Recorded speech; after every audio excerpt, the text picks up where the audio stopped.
मित्रों नमस्कार। स्वागत है आपका यूनिक सॉल्यूशन में। मैं हूं शोभित मिश्रा। आज हम लोग भारत में कृषि का भाग 3 देखने जा रहे हैं और पिछले 2 वीडियो में आप लोगों ने कृषि की मूल संकल्पना, कृषि का भारत में क्या महत्व है,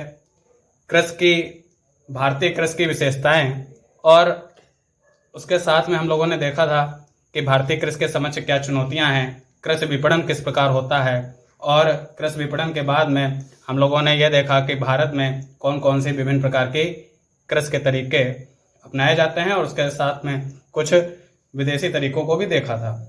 चलिए आज हम लोग उसी श्रृंखला को जारी करते हुए भारत में कृषि का भाग 3 देख रहे हैं और इसमें सबसे पहले आप देखेंगे कृषि का विकास एवं विभिन्न क्रांतियां। कृषि का विकास मानव जीवन की सबसे पहली क्रांति थी और नवपाषाण काल में कृषि के विकास से मानव जीवन का रवैया ही बदल गया। तो 7500 ईसा पूर्व कृषि अस्तित्व में आई और 7500 ईसा पूर्व कृषि अस्तित्व में आई और यह मानव जीवन की पहली क्रांति कही जा सकती है। कृषि क्रांति विश्व की पहली क्रांति। हरित क्रांति, देखिए हम लोग साथ में पढ़ रहे हैं विभिन्न क्रांतियां, तो कृषि के विकास के बाद विभिन्न क्रांतियों को भी देख लेते हैं। हरित क्रांति 1966-67 के दौरान हमारे भारत के लिए जो हैं हमारे कृषि वैज्ञानिक एम.एस. स्वामीनाथन साहब भारत से और नॉर्मन बोरलॉग विश्व के हरित क्रांति के जनक कहे जाते हैं। हरित क्रांति से क्या मतलब है कि 1966-67 उस दौरान देश हमारा आजादी के बाद का समय था और इस समय हम देश में खाद्यान्न में आत्मनिर्भर नहीं थे, लेकिन और हम लोग कह सकते हैं एक अमेरिका का प्रोग्राम था PL 480 प्रोग्राम। इसके तहत हम अमेरिका से खाद्यान्न पर निर्भर थे। भारत में उस समय तीसरी पंचवर्षीय योजना के बाद का समय चल रहा था और तीसरी पंचवर्षीय योजना में कृषि की ऋणात्मक वृद्धि हुई थी, नेगेटिव ग्रोथ हुई थी। तो और वही समय था जब चाइना के बाद युद्ध से हम लोग अपना समय हम लोगों का चल रहा था, पाकिस्तान से युद्ध हुआ। तो भारत को खाद्यान्न में आत्मनिर्भर करने के लिए एम.एस. स्वामीनाथन जो थे भारत से कहे जाएं, उन्होंने हरित क्रांति का जो है सपना संजोया और 1966-67 में हरित क्रांति हुई। अच्छा, इसे और विश्व में आप बोलेंगे नॉर्मन बोरलॉग, या मैक्सिको के वैज्ञानिक हैं। हरित क्रांति इसे 3S क्रांति भी कहते हैं। 3S से क्या मतलब है कि भारत के वैज्ञानिक स्वामीनाथन और उस समय के जो सचिव थे शिवरमन और जो उस समय के कृषि मंत्री थे सुब्रमण्यम। तो 3S क्रांति, स्वामीनाथन, शिवरमन, सुब्रमण्यम। स्वामीनाथन वैज्ञानिक, शिवरमन सचिव, सुब्रमण्यम मंत्री।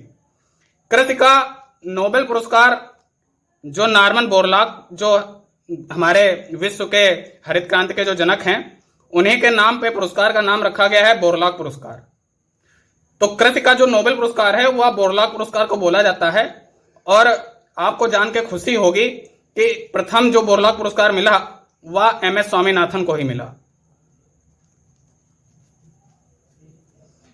तो हरित क्रांति के क्या लक्ष्य हैं? हरित क्रांति का लक्ष्य था 1966-67 में उत्पादन को बढ़ाना, उच्च उत्पादन देने वाले बीजों का निर्माण करना और उर्वरक एवं कीटनाशकों का उपयोग। तो देखिए, उत्पादन को बढ़ाना मतलब कि खाद्यान्न के मामले में हम लोग इतना तो उत्पादन कर सकें, मतलब कि हम विदेश से उन चीजों को तो ना मंगाएं जो हमारे जीने के लिए सबसे ज्यादा जरूरी हैं और उन चीजों को देने के बदले वे हम पर कोई कंडीशन आरोपित कर सकें।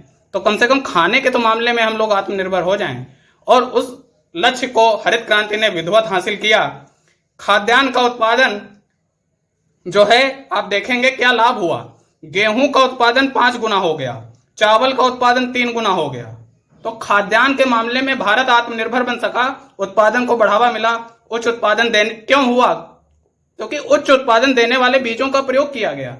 और प्रयोग किया गया तो उसके लिए निर्माण भी किया गया।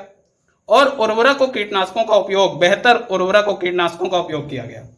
खाद्यान्नों में लाभ क्या हुआ? खाद्यान्नों में हम लोग आत्मनिर्भर हो गए। गेहूं का उत्पादन 5 गुना बढ़ गया, चावल का उत्पादन 3 गुना बढ़ गया। कृषि का व्यवसायीकरण हो गया।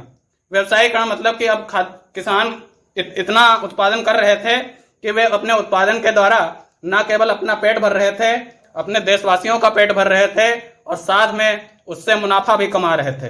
कृषि का व्यवसायीकरण। प्रथम बार भारत से निर्यात चालू हो गया। भारत से कृषि उत्पाद निर्यात किए जाने लगे, इतना उत्पादन हुआ। खाद्य सुरक्षा में वृद्धि हुई। सरकार किसानों से अनाज खरीद करके उस अनाज को राशन वितरण प्रणालियों के माध्यम से कोटे जैसी व्यवस्था पर पहुंचा करके खाद्य की जो गुणवत्ता है, जो उपलब्धता है, वह गरीबों तक पहुंचा करके खाद्य सुरक्षा में वृद्धि की।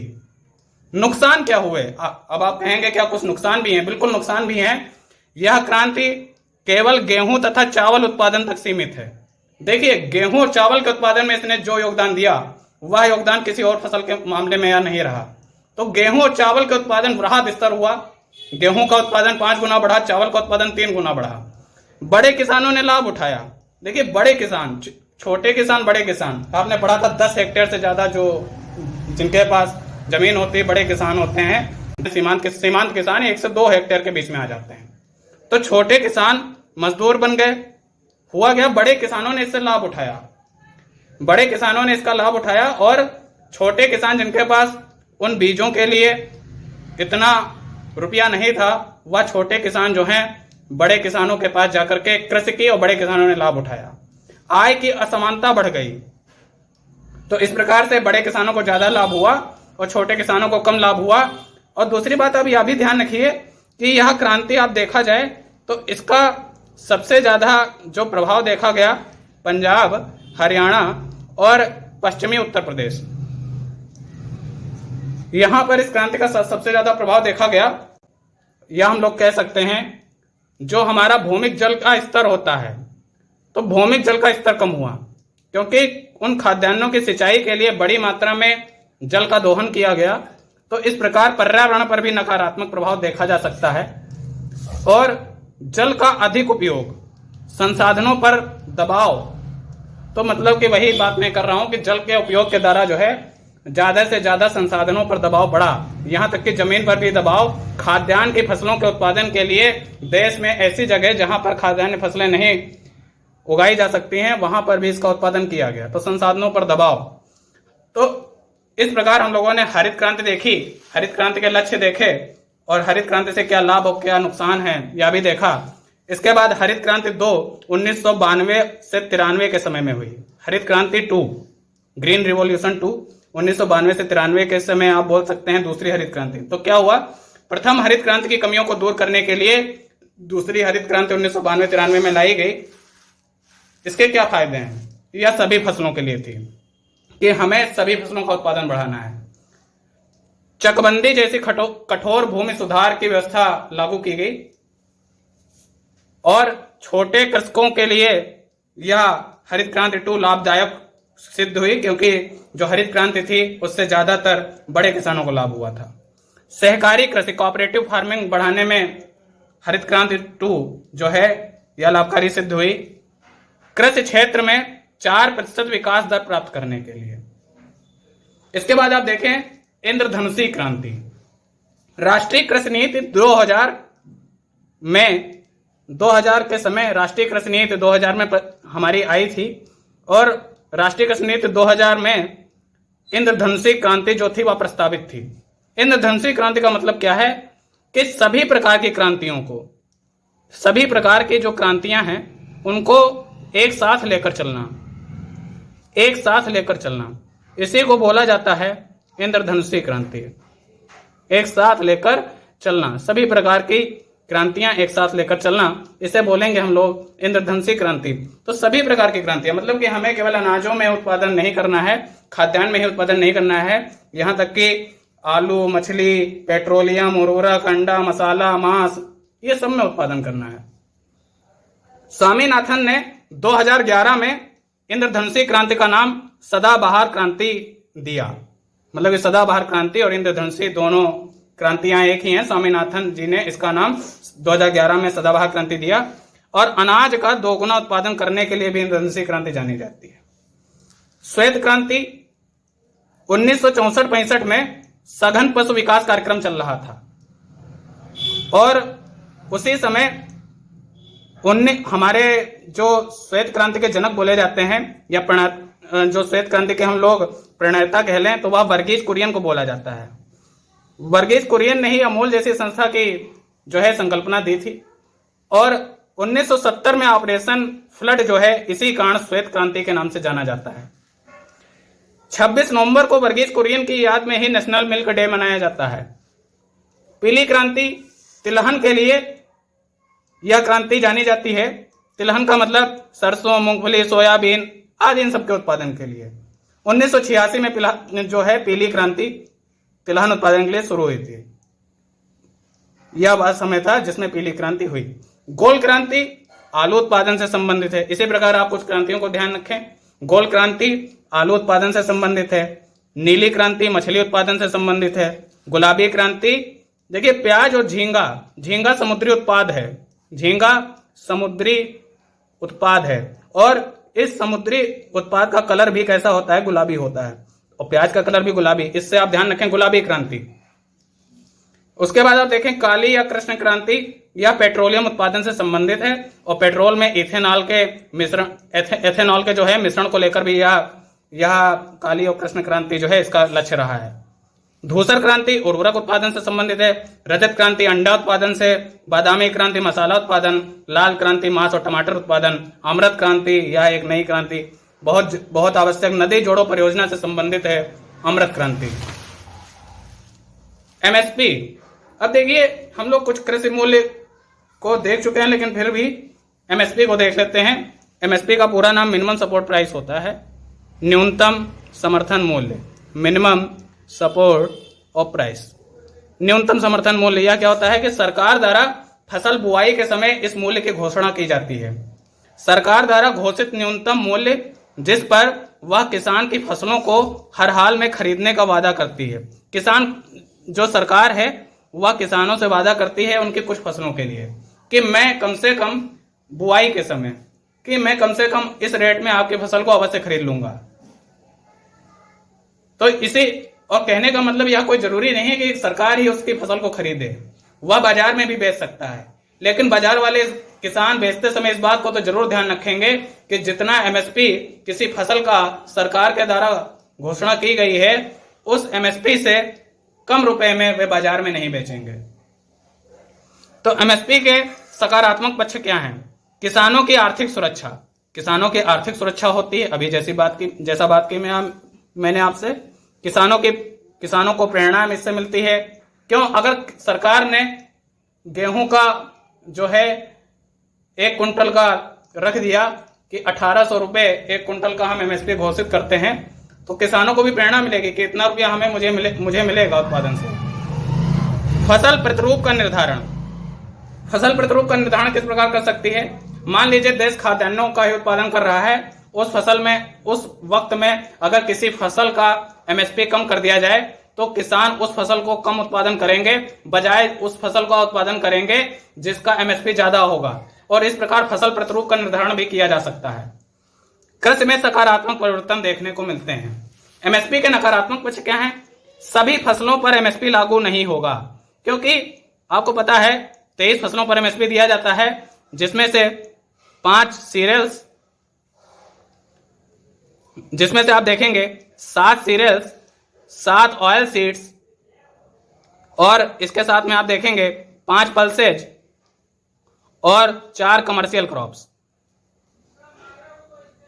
4 कमर्शियल क्रॉप्स। तो सभी फसलों पर एमएसपी लागू नहीं होगा। अधिक उत्पादन के लिए यूपीएससी 2018 में इसी पर एक प्रश्न भी बन गया था। उन्होंने लगभग 7 फसलों का नाम लिखकर दे दिया था और उन फसलों में पूछ लिया था कौन कौन सी फसलों पर एमएसपी नहीं मिलता है। तो आप ध्यान में रखें जो एमएसपी है वह फ्रूट्स पर, एमएसपी फ्रूट्स पर, कॉफी पर और टी चाय पर, इन पर एमएसपी की घोषणा सरकार के द्वारा नहीं की जाती है। तो उस क्वेश्चन में एक ऑप्शन कॉफी ही दिया था। अगर आप उसको पहचान लेते तो उस प्रश्न को सॉल्व किया जा सकता था। अब देखिए एमएसपी के नकारात्मक पक्ष भी देख लेते हैं। तो सभी फसलों पर एमएसपी लागू नहीं होगा।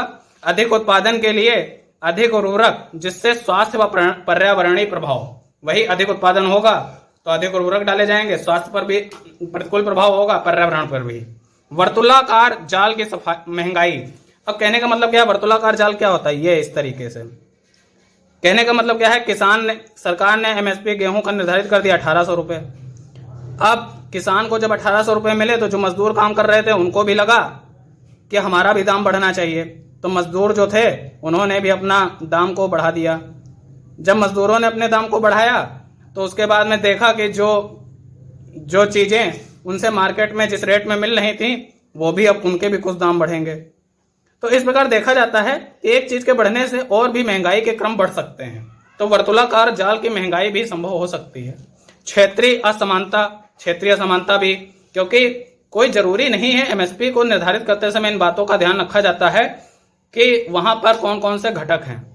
तो कोई जरूरी नहीं कि पूरे भारत में हर जगह वही घटक समान रहें। क्षेत्रीय असमानता भी एमएसपी का नकारात्मक पक्ष है। गन्ने का एमएसपी नहीं बोला जाता है। गन्ने का जो एमएसपी होता है उसे एफआरपी कहते हैं, फेयर एंड रिम्यूनरेटिव प्राइस। गन्ने का मूल्य निर्धारण आर्थिक मामलों की मंत्रिमंडलीय समिति द्वारा निर्धारित किया जाता है। आर्थिक मामलों की मंत्रिमंडलीय समिति के द्वारा एफआरपी निर्धारित किया जाता है और राज्य जो हैं उस मूल्य पर मिल्स को जो शुगर मिल्स हैं उनको कहती हैं कि उस मूल्य पर वह किसानों से जो है गन्ना खरीदें, जिसे ही एफआरपी कहते हैं।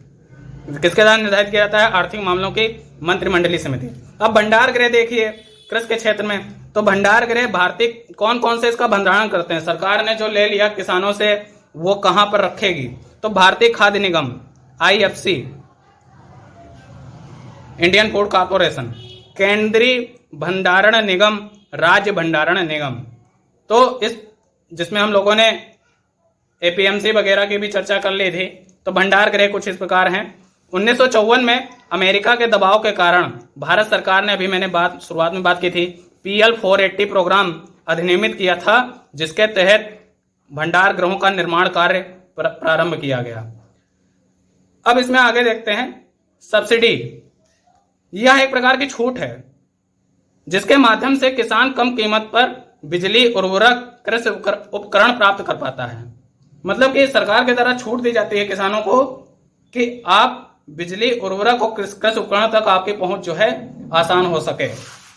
कृषि सब्सिडी जो है यह भी दो प्रकार की होती है, एक प्रत्यक्ष सब्सिडी, एक अप्रत्यक्ष सब्सिडी।